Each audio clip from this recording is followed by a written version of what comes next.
Assalamu alaikum. Our lecture for today is paired t-test.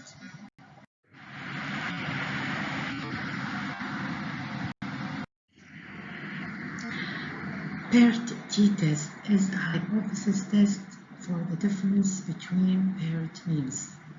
The test procedure called the matched pairs t-test. It is applied when the paired data are from the same subjects, often tested in before and after situation across time with some intervention. By intervention, we mean some treatments such as diet, testing methods, results from two laboratories. For example, measuring systolic blood pressure before and after certain medication. Also, the test is used when observations are taken on matched paired subjects. Subjects are paired with such as twins or subjects as alike as possible. This test is appropriate when the following conditions or assumptions are met. First, the sampling method for each sample is simple random sampling. The test is conducted on paired data, so as a result, the two sets of data are not independent. And thirdly, the sampling distribution is approximately normal distribution. 4 steps may be followed when applying paired t-test: stating the hypothesis, formulate an analysis plan, analysis of the sample data, and interpret results. Typically, paired t-test starts with two hypotheses, the null hypothesis and alternative hypothesis. These are stated in such a way that they are mutually exclusive. That is, if one is true, the other must be false, and vice versa. The hypotheses concern a new variable, d, which is based on the difference between paired values from two data sets. So d equals x1 minus x2. x1 is the value of variable x in the first data set, and x2 is the value of the variable from the second data set that is paired with x1. The first hypothesis is the null hypothesis, and it is basically says that the mean of the differences between the two groups is equal to 0. The second is the alternative hypothesis, and since t-test can be either one-sided or two-sided, there are two versions of this hypothesis.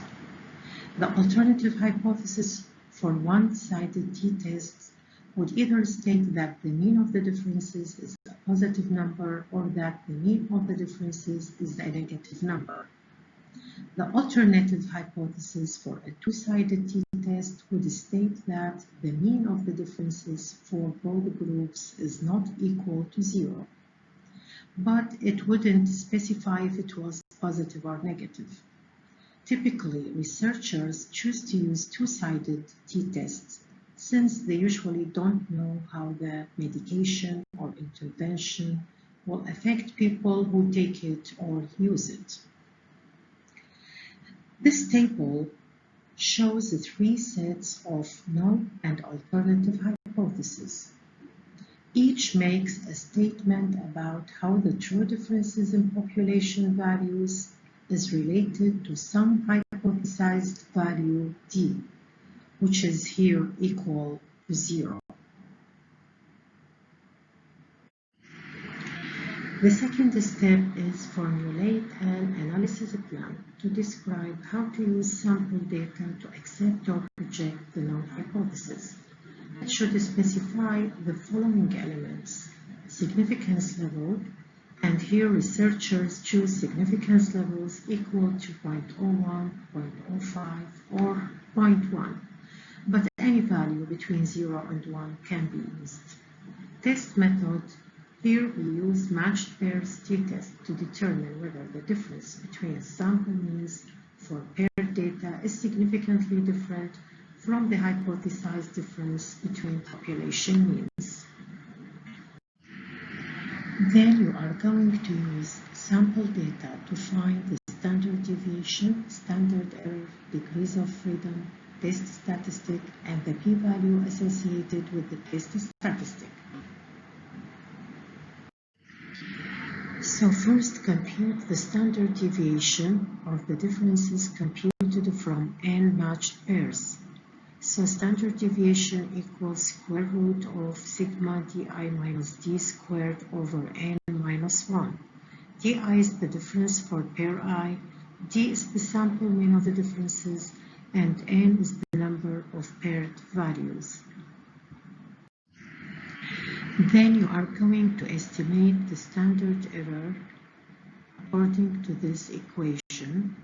Standard error equals standard deviation over square root of the number of paired values. And the degrees of freedom, which is equal to number of paired values minus 1.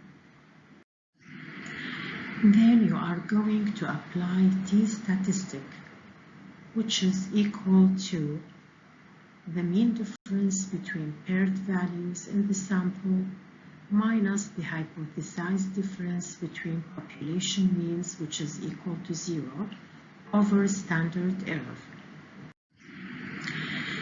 Then you are going to use student t distribution table to assess the probability associated with the t-statistic by using degrees of freedom that were computed before. Interpreting results means comparing the p-value to the significance level.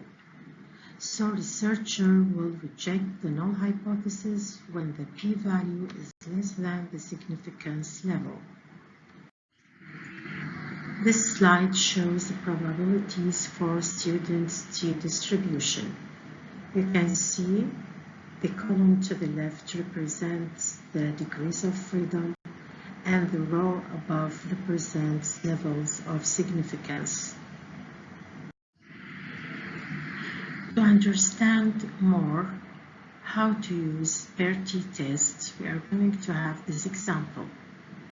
A drug was marketed with the claim that it reduces the weight of persons remarkably after its regular use for 1 month. Initial weights and weights after 1 month medication of 16 persons were as follows.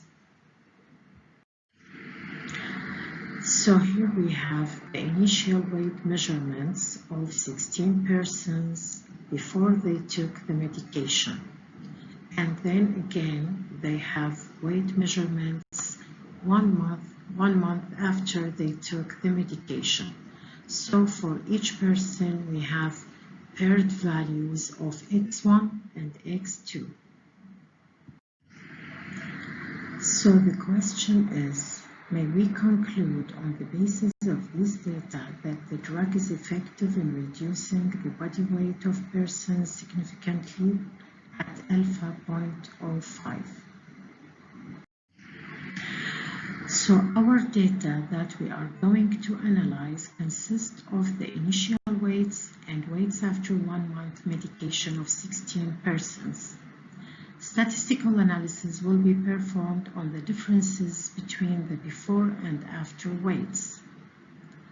Our assumption is that the observed differences constitute a simple random sample from a normally distributed population. And we are going to state our null hypothesis, which is the mean difference equals 0, and the alternative hypothesis, which is the mean difference not equal to 0. So the test statistic is t-statistic, which equals the mean difference minus hypothesized d over standard error. Distribution of test statistic is that if the null hypothesis is true, the test statistic is distributed as t with n-1 degrees of freedom. So at alpha 0.05 for two-sided t-test, the critical tabulated value of t is 2.131. So the null hypothesis is rejected if calculated T is more than the critical tabulated T. So with 15 degrees of freedom and under the column of 0.975, you find the probability 2.131.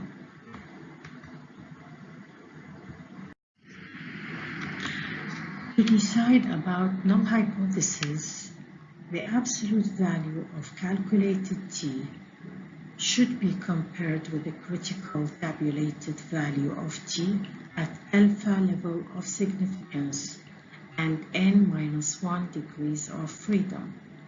So reject null hypothesis if the absolute value of T is more than tabulated critical value.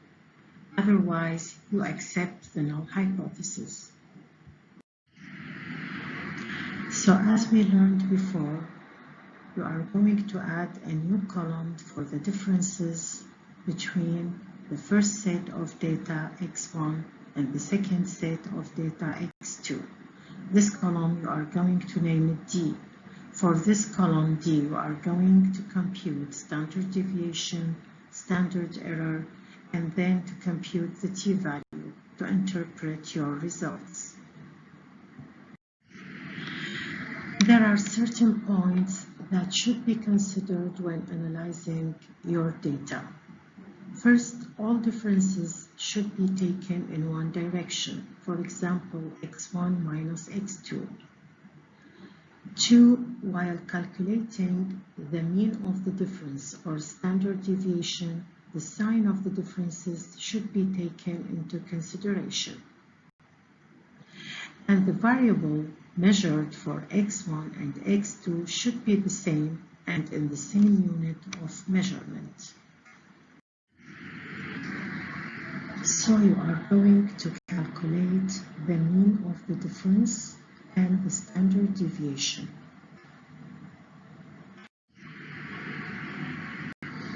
And after calculating the standard error and applying the per-T test, the calculated T is equal to 4.22.